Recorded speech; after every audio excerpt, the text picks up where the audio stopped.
بسم اللہ الرحمن الرحیم۔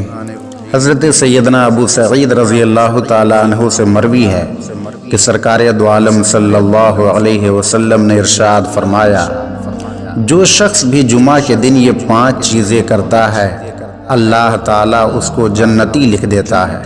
وہ 5 چیزیں کیا ہیں؟ ان میں سے پہلا، جو مریض کی عیادت کو جائے، یعنی آس پڑوس میں، محلے میں یا رشتہ داروں میں کوئی بیمار ہے تو اس کا حال چال خیریت دریافت کرنے جانا۔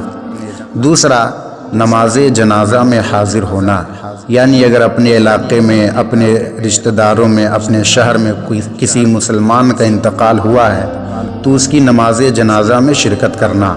تیسرا، روزے رکھنا۔ روزہ رکھنا ایسے بھی ثواب کا کام ہے اور صحت کے لیے بھی بڑا فائدہ مند ہے۔ چوتھا، نماز جمعہ کو جانا۔ ظاہر سی بات ہے کہ یہ جمعہ کا عمل ہے تو جمعہ کے دن میں جمعہ کی نماز سب سے بڑا عمل ہے۔ اور پانچواں، غلام آزاد کرنا۔